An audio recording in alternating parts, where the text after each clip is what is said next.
भागकर शादी करने जा रही लड़की ने अपना निर्णय कैसे बदला। यह कहानी हर लड़की को सुननी चाहिए। एक लड़की घर से भागकर अपने प्रेमी के साथ शादी करने वाली थी। अचानक उसने ऐसा क्या देखा कि अपना निर्णय बदल दिया। रमा की यूनिवर्सिटी की शिक्षा पूरी हो चुकी थी। बस आखिरी सेमेस्टर का रिजल्ट आना बाकी था। आजकल उसे कोई काम न था सिवाय अपने बॉयफ्रेंड के साथ फ़ोन पर बातें करने के। वह लड़का भी उसके साथ यूनिवर्सिटी में ही पढ़ता था। उसका बॉयफ्रेंड उसे बार बार घर से भागकर शादी करने का कह रहा था। उसे अपने प्यार का वास्ता दे रहा था और भरोसा दिला रहा था कि वह कभी उसका साथ नहीं छोड़ेगा। रमा उस लड़की के प्यार में बिल्कुल पागल हो चुकी थी। वह सोचने लगी, कभी ना कभी तो मुझे शादी करनी ही है, अपना घर छोड़कर जाना ही है, तो अब क्यों नहीं। वैसे भी मैं पढ़ी लिखी हूँ, अपने फैसले खुद कर सकती हूँ। मैं महेश से बहुत प्यार करती हूँ। अगर मैं महेश के बारे में अपने घर वालों को बता दूंगी तो वह मेरी शादी उससे नहीं होने देंगे, क्योंकि मेरे पापा तो मेरी शादी अपने दोस्त के बेटे के साथ कराना चाहते हैं। बस मेरी पढ़ाई ख़त्म होने का ही इंतज़ार था। शायद इसी साल वह मेरी शादी भी करा देंगे। यह सारी बातें सोचते हुए उसने अपने प्रेमी के साथ भाग जाने का निर्णय कर ही लिया और अपने बॉयफ्रेंड के साथ मिलकर समय और दिन भी पक्का कर लिया। आखिर वह दिन आ भी गया जिसका रमा को बेसब्री से इंतज़ार था। रमा अपने सर्टिफिकेट, अपने कपड़े सब कुछ बैग में पैक करके भागने के समय का बेचैनी से इंतज़ार कर रही थी। उसके बॉयफ्रेंड ने फ़ोन किया और कहा, तुम्हारे माता पिता ने तुम्हारे लिए कुछ गहने भी बनाए होंगे, वह भी साथ ले लो, मुश्किल समय में काम आएंगे। उसने कहा, ठीक है। वैसे तो वह दूसरे कमरे में रखे हैं और उसकी चाबी माँ के पास है। माँ से किसी तरह चाबी लेकर गहने निकाल लेती हूँ। वह गहने निकालने की तरकीब सोचने लगी। जैसे ही वह माँ के कमरे में जाने लगी तो अचानक माँ कमरे से बाहर आ गई। वह अपनी माँ को देखकर डर गई। मेरी गुड़िया रानी, इतनी रात तक तुम जाग रही हो और इतना सज संवर कर कहाँ जा रही हो? वह डरते डरते कहने लगी, माँ, वो मेरी सहेली का फ़ोन आया था। उसने एक छोटी सी पार्टी रखी है। अब यूनिवर्सिटी की परीक्षा भी खत्म हो गई है। अब पता नहीं कब दोस्तों से मिलना होगा, इसीलिए उसने एक छोटी सी पार्टी रखी है जिसमें सिर्फ लड़कियां ही होंगी, तो मुझे भी बुलाया है। मैं वहीं आपको बताने आ रही थी।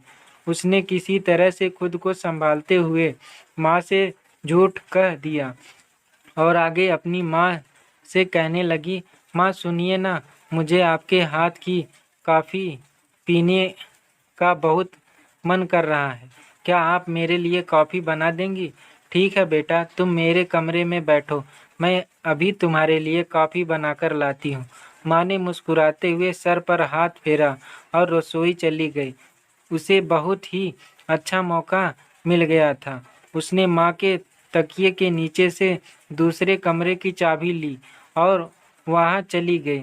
अंदर जाकर देखा तो पूरा कमरा उस सामान से भरा हुआ था जो उसके माता पिता ने बड़े ही चाव से उसे शादी में देने के लिए खरीदा था। वहाँ पर बहुत ही खूबसूरत पेटी थी। पेटी को खोला तो सबसे पहले उसकी नज़र प्यारे से लहंगे पर पड़ी जो उसकी माँ ने बड़े चाव से उसके लिए बनवाया था। ना जाने कितने सपने संजोए थे।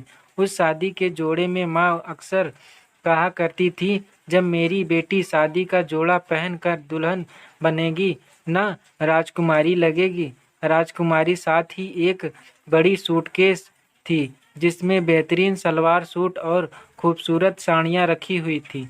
पीछे मुड़कर देखा तो डिनर सेट, टी सेट, बड़ी सी अलमारी, फ्रिज, वॉशिंग मशीन, ना जाने क्या क्या रखा हुआ था।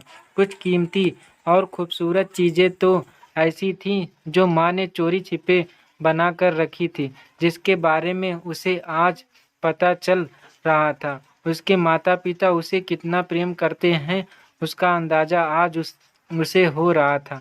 यहाँ पर रखी सारी चीज़ें उसके आराम के लिए थी, ताकि शादी के बाद उसे किसी तरह की तकलीफ ना हो। सारी चीज़ें देखने के बाद उसे गहनों का लाकर भी मिल गया। गहने देखकर उसका सर चकरा गया। गहनों को हाथों में लिया तो उसके हाथ कांपने लगे और साथ ही आंखों से आंसू भी बहने लगे। इस दौरान उसके मोबाइल की घंटी बार बार बजे जा रही थी। उसका बॉयफ्रेंड उसे बार बार फ़ोन कर रहा था। उसके कॉल कट की और अपने बॉयफ्रेंड को मैसेज लिखा, मुझे माफ़ करना, मैं तुम्हारे साथ नहीं आ सकती, कभी नहीं आ सकती, क्योंकि मुझे मेरा प्यार मेरे घर में ही मिल गया है, हमेशा के लिए, बाय। भला माता पिता से भी ज़्यादा कोई प्यार कर सकता है? उनकी खुशी और प्यार से बढ़कर और क्या हो सकता है? ऐसे माता पिता को धोखा देने पर ऊपर वाला भी माफ़ नहीं करता। अपनी चंद दिनों की मोहब्बत के लिए अपने माता पिता का बरसों का प्यार ना ठुकराए। आपके माता पिता जो भी करते हों, सिर्फ आपकी खुशी और आपकी ख्वाहिशों को पूरा करने के लिए करते हैं। इस तरह उनकी इज्जत को अपने पैरों तले ना रौंदे। याद रखें, जिस रिश्ते में माता पिता की खुशी और आशीर्वाद ना हो, वह रिश्ता ज़्यादा दिनों तक टिक नहीं सकता। ऐसे रिश्ते में 4 दिन की चांदनी होती है, फिर अंधेरी रात ही आती है। ज़रा एक बार यह ज़रूर सोचें कि आप अपने घर से भागकर शादी करें। जब आप बेटी के माता पिता बनोगे, तो क्या आप चाहोगे कि वह भी आपकी तरह ही अपने माता पिता की मर्जी के बिना घर से भागकर शादी करें? नहीं ना? तो फिर आप ऐसा कदम क्यों उठाते हैं जिससे आपके माता पिता को जीवन भर सिर्फ रुसवाई ही मिले? इस बात पर गौर करें, ज़रूर करें। धन्यवाद। हमारी कहानियाँ कैसी लगी? लाइक, शेयर और कमेंट करना ना भूलें।